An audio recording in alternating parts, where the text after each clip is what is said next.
Congratulations, you're moving to the next level. Your next opponent is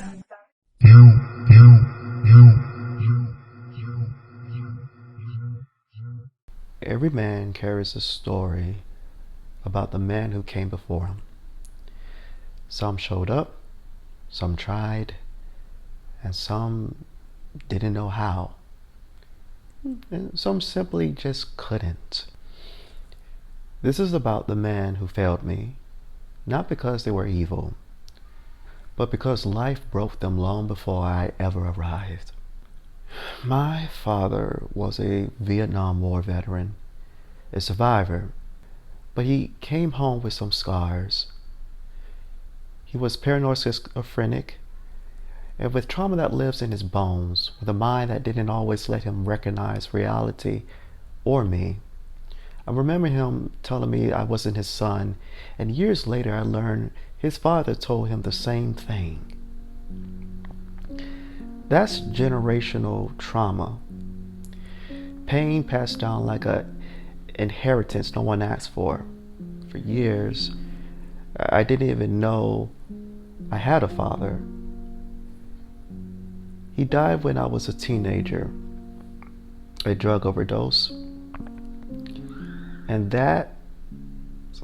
that's a sentence no child could ever have to say. You see, a father is supposed to be a bridge, something to cross to reach manhood. My bridge was broken not because he didn't want to carry me, but because war, illness, and trauma had already shattered the wood. I grew up learning to swim across waters boys shouldn't have to navigate alone. The men in my family didn't fill the gap. My uncles failed me too. When I was homeless at 17 for reasons I'll share later in the series, one uncle, and I'm deeply grateful he did that for me. But gratitude doesn't erase harm. He was bipolar, unpredictable, verbally abusive. He emasculated me during the most fragile years of my life. And there was one moment I never forget. He confronted me screaming, asking if I was gay. Not because of anything I did, but because of the speech. Because I added an S to my words. And I was 18 at the time. I was a young man, already been bullied for my appearance. Now I'm being bullied for my voice by my very own uncle. The confrontation got so heated, he slammed the brakes in his car and he looked at me and he said, "If I kicked my own son out of my house, what the hell would you think I'll do to you?" And in that moment, I wasn't his nephew. I wasn't his baby sister's son. I felt like a stranger on the street. See, living with him felt like living in a house where the walls move overnight. What was allowed yesterday wasn't allowed today. And what was safe in the morning was dangerous by evening. And you learn to walk carefully, quiet, and small. He told me I couldn't use the kitchen, couldn't step foot into the living room, or not even an inch close to his bedroom. And one day he even accused me of stealing. Um, he told me one time to not run up his water bill. He told me to brush my teeth in the shower. Told me if I was working, I should be in the house on my days off. And One day he said my TV was too low, and that I was listening to his phone calls, and the next day he said it was too loud. I live in a constant state of tension, never knowing which version of him I'll get.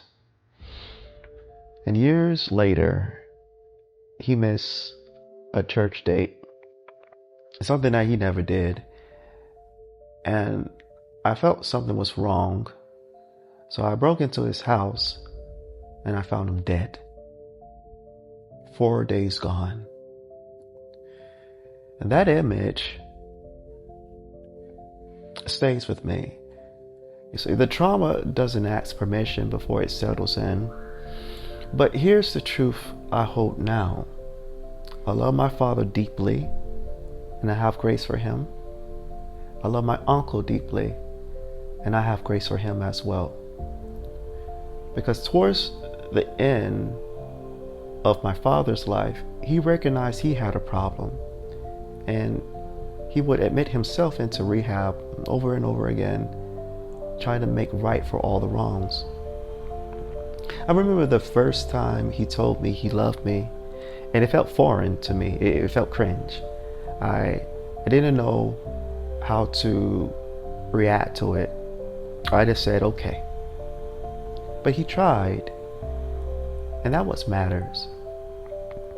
Whereas my uncle and my other uncles, they were broken too. They were men carrying wounds that never healed, passing down pain that they never understood. And I inherit their silence, their fear, their emotional limitations. But I also inherit their attempts, the small ways they tried, even when they didn't know how. Their failures shaped me, but their humanity softened me. I realized something important. The men who failed me weren't my final example. They were my starting point. Their absence taught me presence. Their chaos taught me calm. Their emotional distance taught me connection. And I became the man they couldn't be. Not out of resentment,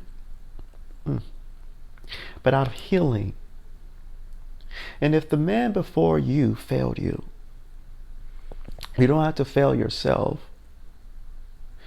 You don't have to fail the boy you used to be. You don't have to fail the men who came after you.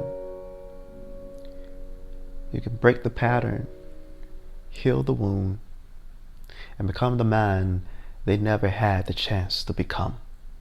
You got to be cuts and scars. I can see it bleeding